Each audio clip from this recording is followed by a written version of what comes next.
എന്തോ വരാൻ പോകുന്നെന്ന് എന്റെ മനസ്സ് പറയുന്നു.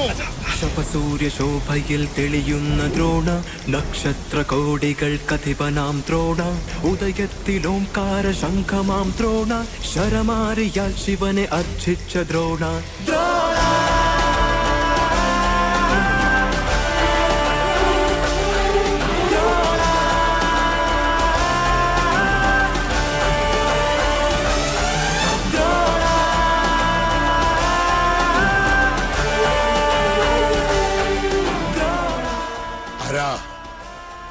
ഏതായി അവതാരം? 10 അവതാരങ്ങളും ആണുങ്ങളായിരുന്നു. ആണുങ്ങളെ കണ്ടിട്ടില്ലാത്ത മണിയങ്കോട്ടെ അച്ചിക്കോന്തന്മാർക്ക് പുരുഷ പ്രജകളെ കണ്ടാൽ കണ്ണിൽ ഇരുട്ട് കയർ പിച്ചും പേയും പറയും. മാധവൻ, പട്ടാഴി മാധവൻ. ഇയാളെന്തിനാ ഇങ്ങോട്ട് വന്ന? അച്ഛനും മക്കളും വെച്ച പടക്കൊന്തേ പൊട്ടിയില്ലേ? രാവിലെ ഇല്ലത്തുനിന്ന് ഇറങ്ങുമ്പോ നെല്ലൂർമനെ കാറ്റത്ത് ധൂളിയാക്കി പറത്തിക്കളയാമെന്ന് വ്യാമോഹിച്ചു അല്ലേ? എനിക്ക് നെല്ലൂർമന ഇതുപോലെ കാണണമെന്ന് മോഹമുണ്ടെങ്കിൽ അത് തടയാൻ മാത്രം പോന്നവരല്ല മണിയങ്കോട്ട മണ്ണുണ്ണികൾ. മാധവൻ, പട്ടാഴി മാധവൻ, പട്ടാഴി മാധവൻ നമ്പൂതിരി. ഭഗവാന്റെ തിടമ്പ് പോലെ ചൈതന്യമുള്ള പട്ടാഴി മാധവൻ എന്തിനാ തിടുക്കപ്പെട്ടിപ്പ് ഇങ്ങോട്ട് വന്നത്?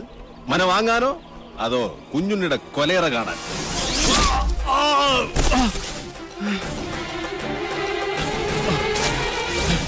അഞ്ചു പ്രാണനും അലറിക്കരഞ്ഞ് അപേക്ഷിച്ചാലും ഈ ദയന് ഞാൻ ആവർത്തിക്കില്ല. ഒരു ദിവസം അവസാനിപ്പിക്കും നിന്റെയൊക്കെ ധാർഷ്ട്യം ഞാൻ. പക്ഷേ അന്നും തീരില്ല എന്റെ വ്യസനം. അവനെ വിടുക. എന്താ വേണ്ടത് നിനക്ക്? എനിക്ക് വേണ്ടത് ഒന്നൊന്നായി ഞാൻ കൊണ്ടുപോകും. അതുവരെ കണ്ടുപോകരുതൊന്നിനെയും ഈ മുറ്റത്ത്. ഗുരുനാഥർ പറഞ്ഞ കേട്ടില്ലേ? ഇറങ്ങി പോവാ മുറ്റത്തുനിന്ന്. നീ ആരാടാ അത് പറയാൻ? നെല്ലൂർമനയുടെ ആധാരം തൊട്ടുപോകരുത് എന്റെ കുട്ടികളെ. അവരിൽ നിന്ന് കിട്ടിയതുപോലെ ഇരിക്കും. ജീവച്ഛവമായി കിടക്കാൻ എണ്ണപ്പാത്തികൾ ഇനിയുമുണ്ടല്ലോ മണിയങ്കോട്ട്.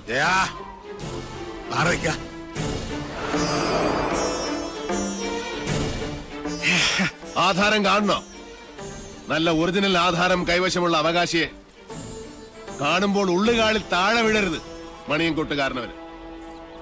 ഷാരടി മാമേ, ഒന്ന് കാട്ടിക്കൊടുക്ക്.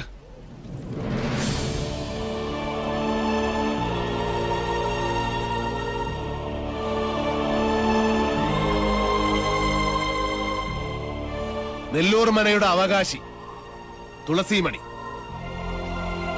മനസ്സിലായില്ലേ? നെല്ലൂർ ഹരിനാരായണന്റെ ഒരേ ഒരു മകൾ.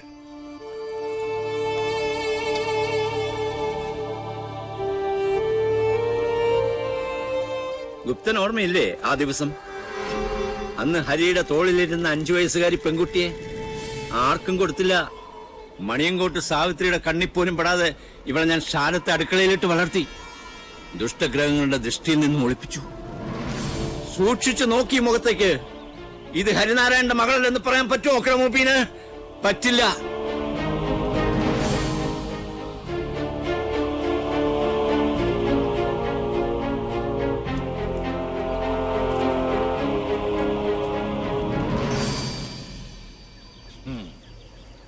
പാവം ഈ ശാരൻ. 7 സമുദ്രങ്ങൾക്കപ്പുറം ഒളിപ്പിച്ചിട്ടും നീ രക്ഷപ്പെട്ടില്ലല്ലോ മോളെ.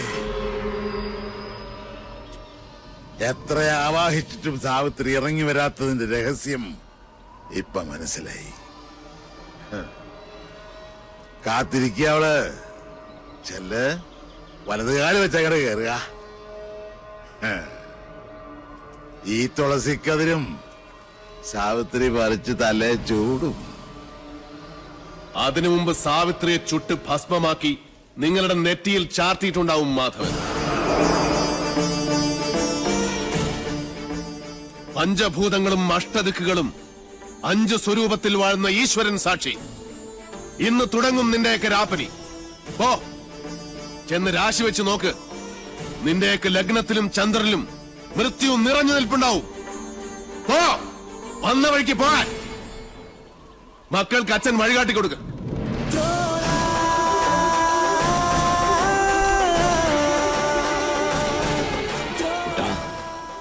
ആഴമറിയാത്ത ചുഴിയിലേക്ക് കാലെടുത്ത് വെച്ചു ഈ അച്ഛനും മകനും. ഇപ്പൊ കുട്ടനും ഷാരടി മാമ മടങ്ങിക്കോളൂ. കുട്ടേട്ടൻ 4 ദിവസം കൊണ്ട് ഇതൊരു മനുഷ്യാലയമാക്കി ഞാൻ നിന്നെ ഏൽപ്പിക്കും. അതിന് സാധിച്ചാൽ മാത്രം പട്ടാഴിക്ക് മടങ്ങും. അല്ലെങ്കിൽ എനിക്ക് ചിത കൂട്ടാൻ കിഴക്കേ തൊടിയിലെ മാവ് പോലും വെട്ടരുതെന്ന് അമ്മയോട് പറയണം. ശവം പാഴ്വിറക് കൂട്ടി അതിലിട്ട് കത്തിച്ചു കളയണം.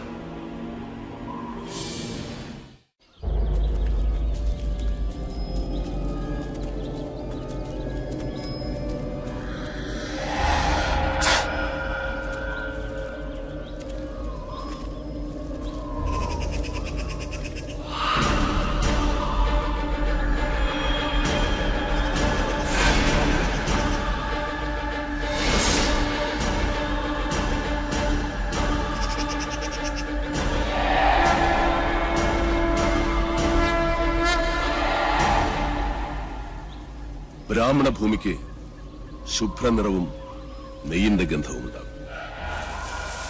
ക്ഷത്രിയ ഭൂമി ചുവന്നതും ചോരയുടെ ഗന്ധമുള്ളതും. വൈശ്യഭൂമിക്ക് ക്ഷാരഗന്ധമുണ്ടാകും. കറുത്തതും ശ്മശാനത്തിന്റെ ഗന്ധം വമിക്കുന്നതുമായ ഭൂമി ശൂദ്രഭൂമി, പ്രേതഭൂമി. എന്റെ പഴനി മുരുക,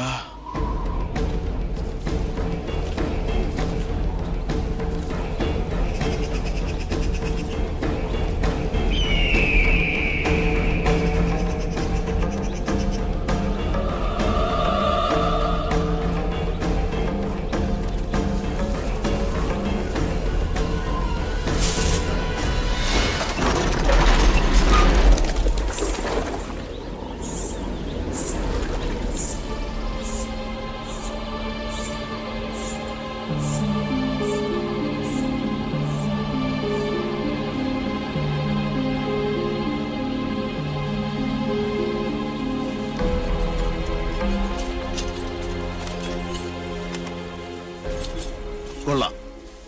ഉളിയന്നൂർ തച്ചൻ മണ്ണും മരവും കൊണ്ടെഴുതിയ കവിത. ഭൂമിയിലൊരു തച്ചന് 8 തരം ഗ്രഹങ്ങൾ പണിയാം. അതെ, എന്തോ ലക്ഷണം കണ്ടിട്ട് നെല്ലൂർ മന ഏതിനത്തിൽപ്പെടും? ഹിരണ്യനാഥം, സിദ്ധാർത്ഥം, സുക്ഷേത്രം ഏത്? തെക്കിനി, പടിഞ്ഞാറ്റ, വടക്കിനി, കിഴക്കിനി 4 ചേർന്ന് നിൽക്കുന്നത് യമശൂർപ്പമല്ല, തീർച്ച. യമദൈവതം മരണം മാത്രം പ്രദാനം ചെയ്യും. അമ്പട തച്ച.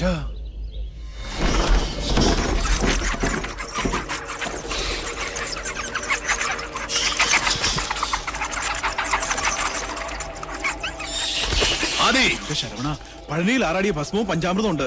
ഒന്നും ഭയപ്പെടണ്ട, അടുക്കില്ല ധാത്രി.